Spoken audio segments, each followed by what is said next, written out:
am a very powerful dreamer. Yeah, I'm not lying.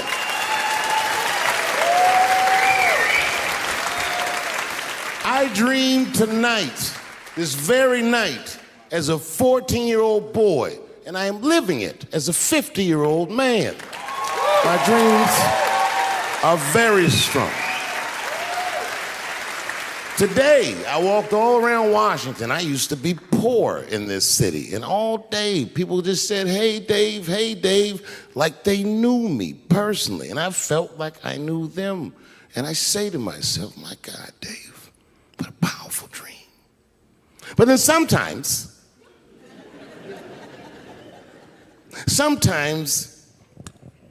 I feel regular. Just feel like myself. Maybe I'll smoke some weed and be in some nightclub and feel shy. But I'll look across the nightclub and I'll see some guy that no one's ever heard of. But this nigga worked all week and got bottle service. And there's bitches bringing Moet with sparklers to him. And I picture in my mind he's Persian. He's doing some kind of weird Persian dance. And he got 6 bitches at his table because he got so much liquor, and they all call him saying, go Cena, go Cena. And I'll be looking across the room like, oh my God, I'm in that guy's dream. I can hear him telling his friends, hey, how was the club last night? Man, that shit was fantastic. I had bottle service. I seen Dave Chappelle across the club looking at me like, ooh, who was that? And that's the trick to life. You have to be wise enough to know when you were living in your dream. And you have to be humble enough to accept when you're in someone else's. It's why I don't judge between Will Smith and Chris Rock. Because you guys look at them as big ideas, but I look at them as fellow dreamers. I can't judge between them because I see myself in both of them. I am Will Smith. I am the man that cannot take it anymore and will slap the shit out of the next person that says a crossword to me or somebody that I love. And I am Chris Rock. I am the man that can get slapped in front of the whole world and keep my composure so I don't fuck anything. But the minute he walked in that party, I knew I was in his dream. Everybody in the party was another dreamer. Everyone was famous, but when that nigga walked in, he was dressed like C-3PO. He was shining.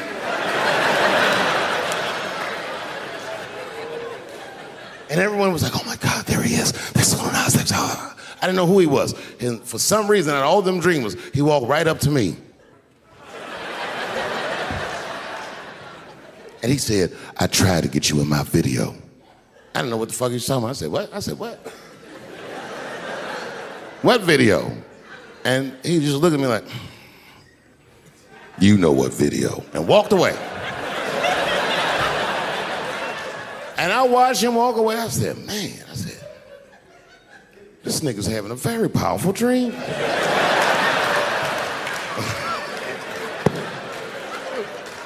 You know what it reminded me of? It reminded me of when we was in grade school. Remember in grade school, the teacher would ask everybody what they want to be? Timmy, what do you want to be when you grow up? And Timmy acted like he had an idea. He'd stand up, he'd say, I want to be a fireman. And the teacher would say, Timmy, that is a beautiful dream. But Timmy didn't mean it. Timmy said he wanted to be a fireman because deep down, Timmy's attracted to fire. And by the time he's 14 years old, this nigga's a full-blown pyromaniac, playing with kerosene and matches like a goddamn expert. And then one night he goes downtown with his buddies, fucking around with fire, and burns a warehouse down. And he doesn't know it, but there's 13 migrant workers from El Salvador, and they're in that motherfucker. They get trapped, and then they die in the fire. Isn't that a tragedy? It was an accident. He's only 14 years old, but he's black. So they try him as an adult. And Timmy ends up spending the rest of his life in jail. Dream deferred. Burp, burp.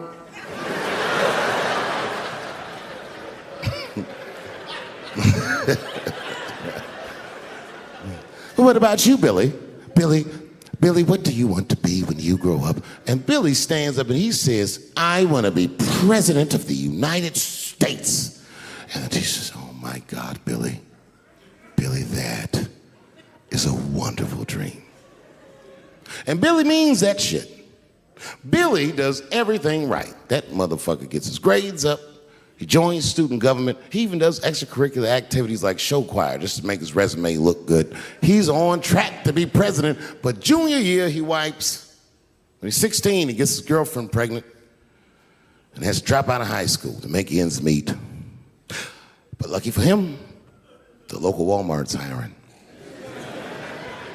By the time he's 20 years old, this motherfucker makes assistant manager at Walmart. He's the youngest one in the district. He says, oh my God, if I can keep this up for 4 more years, I could be a manager. And if I can keep this up for 6 more years after that, I could even be a regional manager and have as many as 3 Walmarts under my control. And he's a big picture guy. He sees where this path is going, so he kills himself.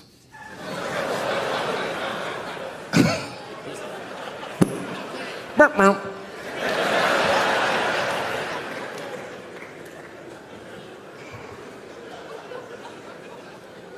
what about you? What do you want to be when you grow up? I don't want to say, because I don't want the other kids to laugh at me. Who cares if they laugh? Your dream is yours. Own your dream so they can come true. Say it loud and proud. What do you want to be when you grow up? Little Nas X. That nigga stood up in front of the whole class. I want to be the gayest nigga that ever lived. I want to do a music video and slide down a stripper pole all the way to the depths of hell and suck the devil's dick at 10 o'clock on BET while all the kids are awake and can see me. Shockingly, that was the only dream that worked out.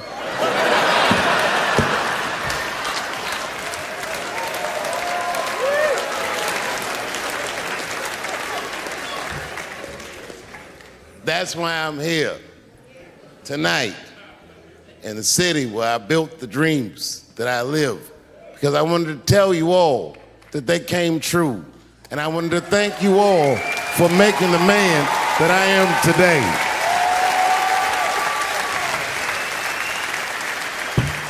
Yes, I am living a very powerful dream.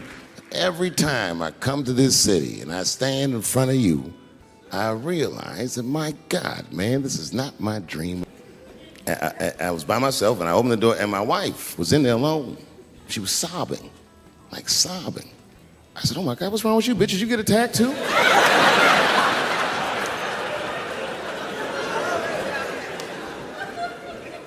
And she's crying, she said, oh my God, David. She said, if you had died tonight, me and the kids would have nothing.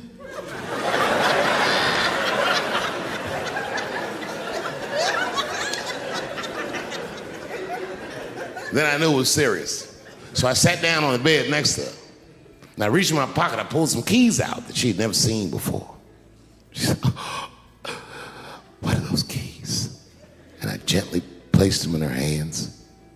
I said, sweetheart, those are the keys to my safe deposit box. God forbid anything ever happen to me. But if it does, don't even worry about it. You and the kids have everything you need in that box. I've already taken care of it. And she was looking at them keys. And I could see her mind realize what we were actually talking about. And then she just started crying harder. And to be honest with you, that made me cry a little bit too. And we hugged each other real tight.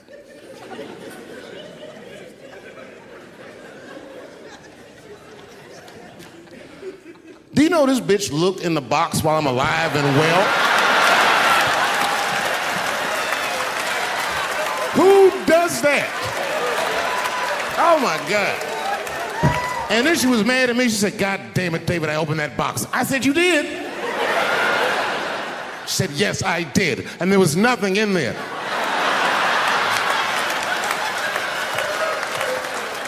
I said, nothing? Oh. She She said, nothing except your stupid joke book. I said, whoosh. I said, well, sweetie, look. If you tell those jokes exactly how they're written, you and the kids should be fine. They're really good jokes.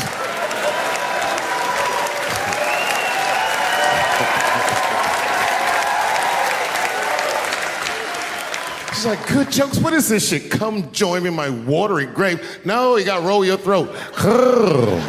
Join me in my watery grave.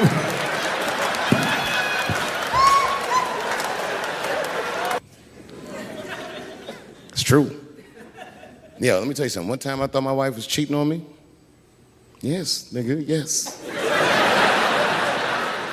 That was one of the worst days of my fucking life. I couldn't take it. And I'm embarrassed about it now, but I can talk about it. You know what I did? It's fucked up, but I did do this. I waited. I waited for her to fall asleep. And when I waited a long time, she's Asian. I couldn't tell if she was asleep or not. I was looking at her.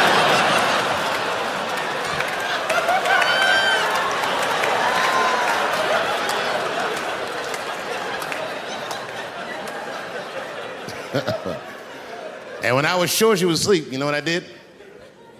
I stole the iPhone, took it downstairs and started trying out passwords to see if I could open it. I couldn't figure out the password. Then I remembered it's iPhone. This shit has facial recognition. I was just like, oh. And that shit opened right up.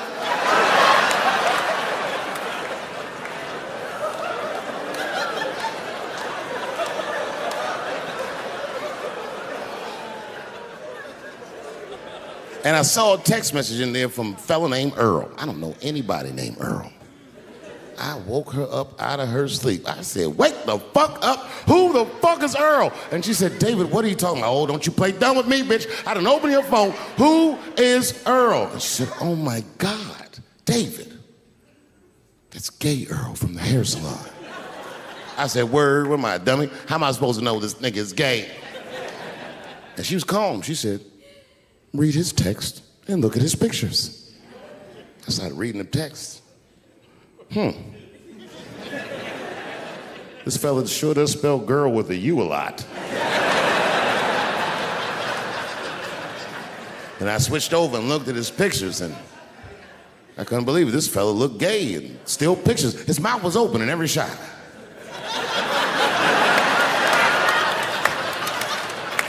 And then I knew she was telling the truth. And then I felt like dumb. I said, I'm sorry. I'm sorry. Okay, I'm sorry. Here, take your phone. I'm sorry, just go back to sleep. I'm sorry, I guess I just been insecure because all this cheating I've been doing. Good night.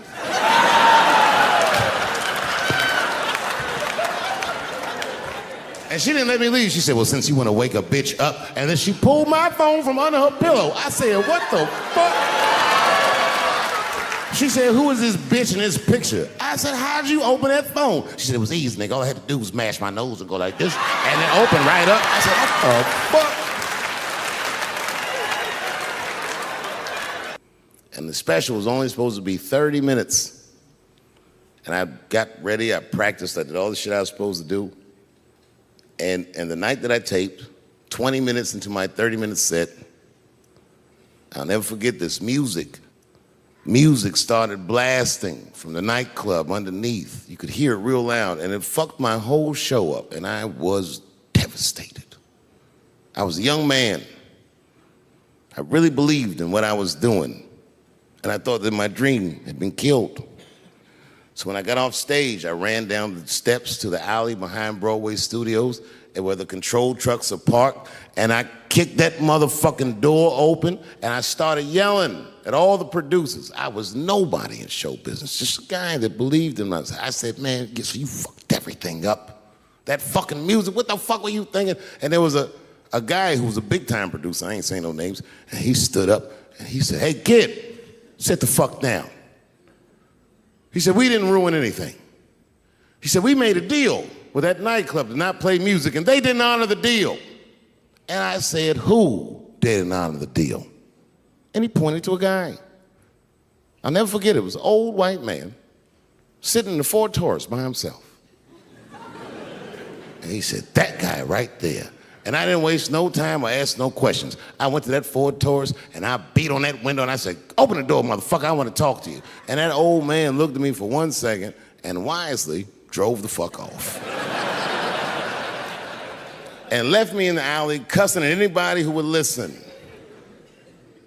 And 2 minutes later, literally 120 seconds later, couldn't have been any more than that, the doors of the kitchen in the alley of that nightclub underneath Broadway Studios flung open. And that old man was standing there, that same old man with reinforcements. He had 2 big goons with him, and he looked at me, and he was calm as a cucumber. He said, you, come here. I want to talk to you. I didn't know anything about the streets at this age. But I found out later in my life that these men were Russian mobsters. And I don't know what you guys know about the Russian mob, but these are the niggas that killed Denzel in Training Day.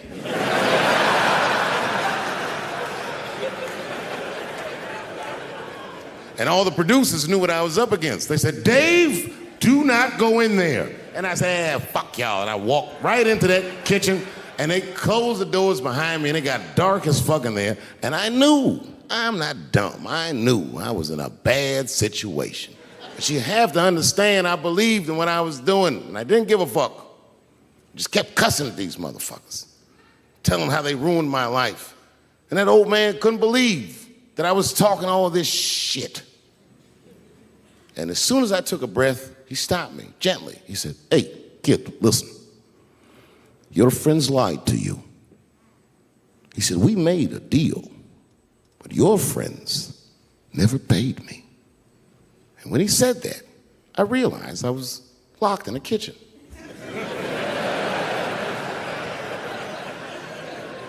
I realized he was telling the truth, which would make me wrong. And the very moment that I realized I was wrong, for the first time, I was afraid. You see, it's a funny thing if you believe you're absolutely right. You can get drunk off the feeling of how right you are. That's why gay people are so mean.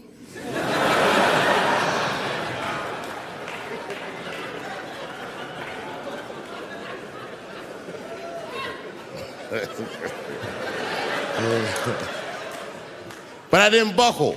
You guys would have been very proud of me. I was scared, but I didn't buckle. I said, well then, sir, I owe you an apology. But I believe that no matter what reason that music was playing, it ruined my life. And that old man looked at me with sympathy in his eyes. And he walked over to me and he gently placed his hand on my cheek, which I gotta tell you, is a very emasculating thing to do. I was standing there looking at this nigga's hand on my cheek like,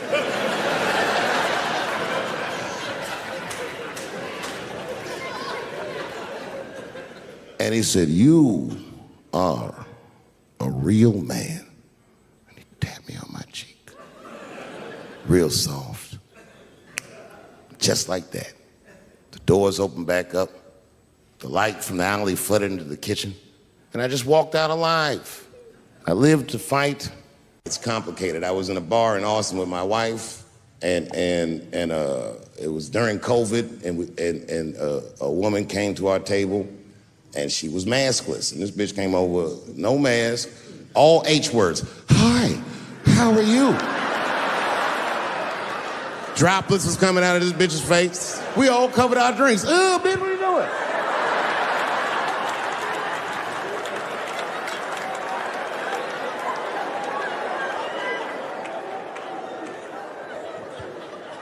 Now, I looked over at the table that she came from, and I peeped game. The men at the table were filming me. This happens when you're famous. People will come over and try to rattle your cage and get you to say something stupid or dumb so that their buddies can film it and they get a video of you embarrassing yourself. And clearly, I said, this is what's happening. And these dumb motherfuckers thought that it was my first rodeo.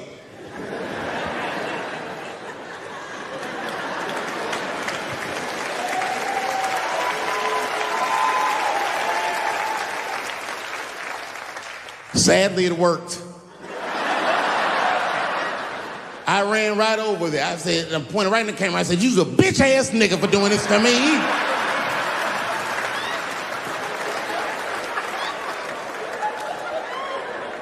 And the dude was shocked that I said it. He said, oh. And when he did like this, I seen all his fingernails was painted, and I realized, like, uh-oh.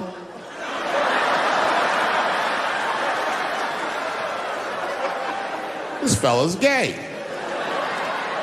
Now, you know how I talk. I call everybody a bitch-ass nigga, you know what I mean?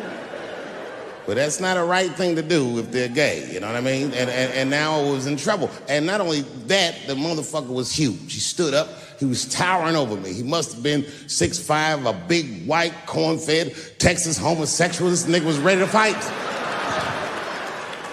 And he started barking on me, but I stood my ground. I wasn't scared.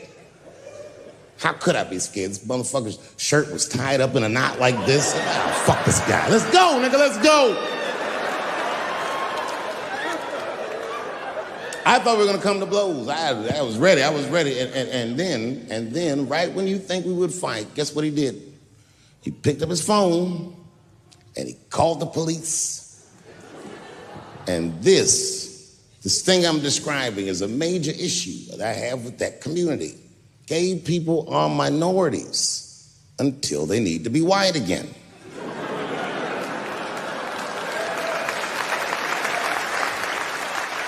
I'm being very brutally honest so we can solve this problem. I'm telling you right now, a black gay person would have never done that to me. Because a black gay person knows when the police shows up, they're not gonna care who called them. They don't show up like, which one of you niggers is Clifford? We're all Clifford.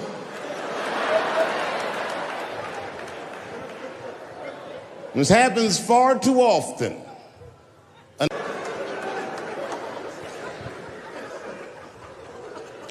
And now we get to the core of the crisis. What is a woman? What is that in this day and time? Is there even such thing as a woman or a man or anything? Seems to be a question nowadays. Now listen, women get mad at me. Gay people get mad at me. Lesbians get mad at me. But I'm gonna tell you right now, and this is true. These transgenders, these niggas want me dead. I've gone too far, I've said too much. And I gotta tell you, I'm very worried about it. I'm not even joking. Every time I come out on stage, I be scared. I be looking around the crowd, searching for knuckles and Adam's apples to see where the threats might be coming from.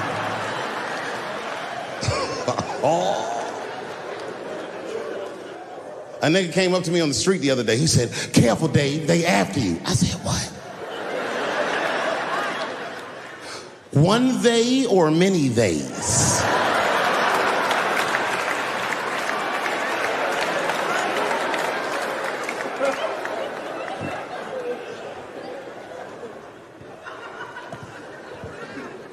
Before I even say anything about that community, you must know, and I hope you all feel the same way, I am not indifferent to the suffering of someone else. There's laws, the mean laws in our country. North Carolina passed a law once that said a person in North Carolina must use the restroom that corresponds with the gender they were assigned on their birth certificate. No. No, that's not a good law. That's a mean law. No American should have to present a birth certificate to take a shit at Walmart in Greensboro, North Carolina, where the baby shot and killed a motherfucker.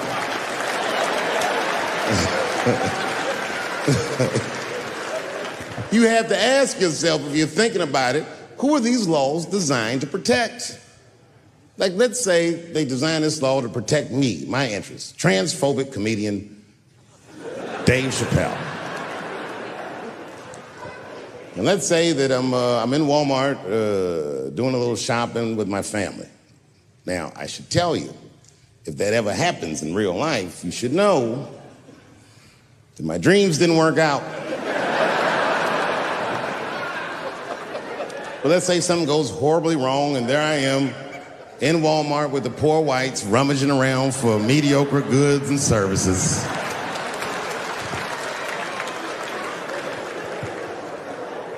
And then I gotta go to the restroom. So I excuse myself from my family. I go to the men's room. Now I'm standing at the urinal taking a leak. And this is what this law is gonna do. And suddenly, A woman walks into the men's room. I'm gonna be like, that's strange. And then she stands shoulder to shoulder with me at the urinal. I'm gonna be like, ugh, bitch, what's going on with you? And then she hikes her skirt up and pulls a real live meaty dick out. And what do you think I'm gonna say? Thank God she's in here with me. At least now I know my family's safe. No, I'm not gonna feel that way at all. I'm gonna feel very uncomfortable. I would feel better if it was a man with a vagina that backed up to the urinal next to me.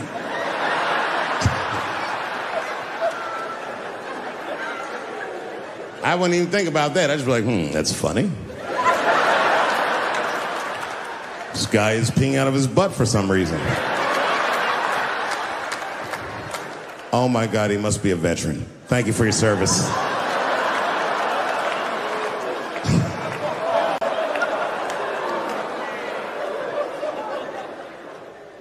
I'm not indifferent to people suffering because I know it's hard to be everybody. We blacks, we just got our first big holiday in a long time. Happy belated Juneteenth to the blacks.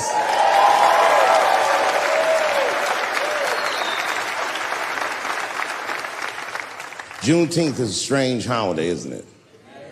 It commemorates when black people in Texarkana area of the country first found out they were free. But remember, they were free when they found out. They just didn't know it yet. Very, very interesting holiday. You know, I learned something. This is a wild story. I learned this past Juneteenth of a story that's true, and there was a black man who was in South Carolina during slavery who somehow got granted his freedom by his so-called master. And when his master granted him the freedom, he also gave him a plot of land. Now, it turns out this brother was brilliant. He had a good eye, a good knack for farming, and he farmed this plot of land very successfully and made a lot of money. And this is where the story gets crazy. When he got all that money, this nigga bought some slaves. You ever heard this before? This is a true story. Not only was he a slave owner, he became a slave breeder and employed tactics that were so cruel, even white slave owners were like, yo, my man. He was a wild dude, but he did it just because that's what successful people did at the time, and he just wanted to be down. What a fucking tragedy. How can a person that went through slavery perpetrate the same evil on a person that looks just like him? It's mind-blowing. And, shockingly, they're making a movie about him. Ironically, it's called Space Jews.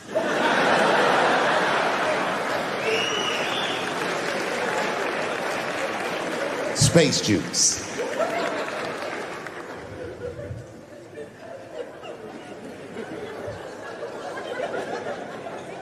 The point of that story is this person was invested in a construct.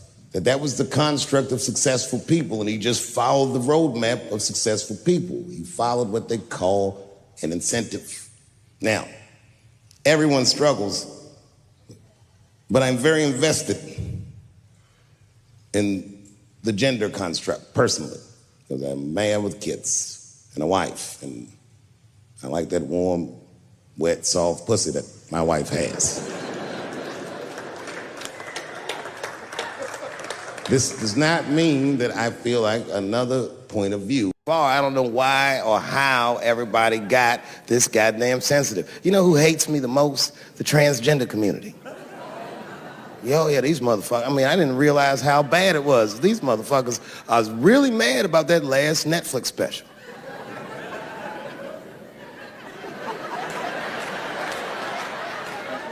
It's tough, man. I don't know what to do about it because I like them. I always have. Never had a problem with them. You know, just fucking around. As a matter of fact, I think I make fun of everybody, and I mean, as a group of people, they have to admit, it's kind of fucking hilarious, man. I'm sorry, bro. It's like, I've never seen somebody in such a hilarious predicament not have a sense of humor about it. They're born feeling like there's something other than they're born as, and that's kind of funny, you know? I mean, it's funny if it's not happening to you. It's like that white black bitch that's in the news all the time. Rachel Dolezal. She always says that. She's a white woman, but then she dressed up like a nigga and shot her way up to the very top of blackness. And I always wanted to meet her just so I could understand. I just wanted to like have dinner with her so I could just look in her eyes and call her a nigger to her face. The fuck is that bitch talking about? I identify black. That is trans talk, ladies. Stop biting. Stop biting. There's a big difference between her and a trans. The difference between her and a trans is I believe transgenders. I don't understand them either, but I know they mean what they say. Them niggas cut their dicks off. That's all the proof I need. I've never seen somebody just throw their dick away. Don't need it.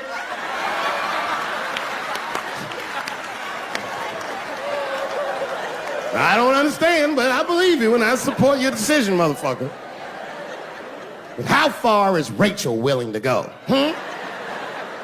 What is Rachel willing to do so that we blacks can believe that she believes she's actually one of us? Bitch, are you willing to put a lien on your house? So that you can invest in a mixtape that probably won't work out?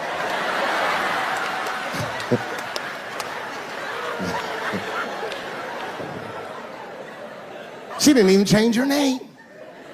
Didn't even change her name. Her name is Rachel. I can't believe in that name. If you want my support, you're gonna have to change your name to the blackest shit I've ever heard. Bitch, you're gonna have to change your name to Draymond Green. I don't know a blacker name than that. That shit is black on paper.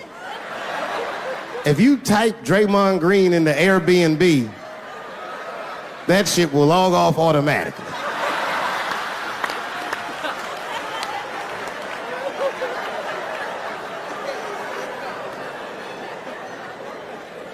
You know, people get mad, bro. People get mad about everything I say. I was doing a show. I was in Portland, Oregon. And I was checked in a hotel under the name Charles Edward Cheese.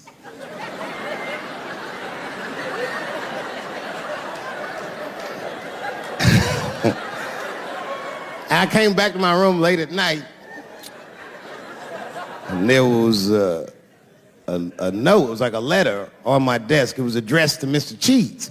So obviously, I'm going to assume that whoever wrote this letter must be an intimate friend of mine. This is not some kind of name that a person would just guess. But then I open the letter, and it turns out I don't know this person at all. It's a fan letter.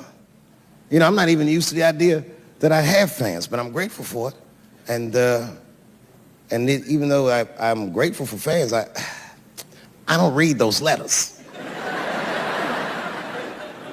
Be nice if I did, but realistically, it's like, what am I, Santa Claus, nigga? I don't have time for this. Like, got shit I want to do. I'm trying to chill.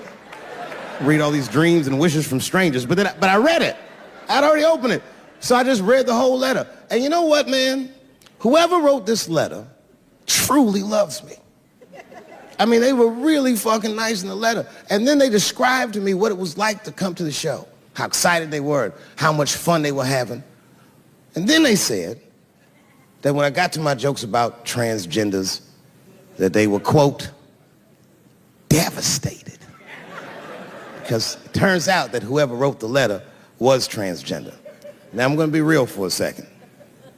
As a policy, you got to understand, I never feel bad about anything I say up here.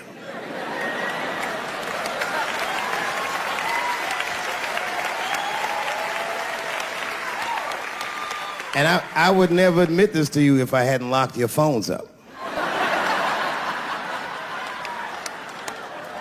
But it was the weirdest thing. Like, when I read this letter, the shit made me feel bad. I didn't feel bad about what I said, you understand? I felt bad that I made somebody else feel bad. To be honest, I don't even know what I said that upset that person. I have so many transgender jokes.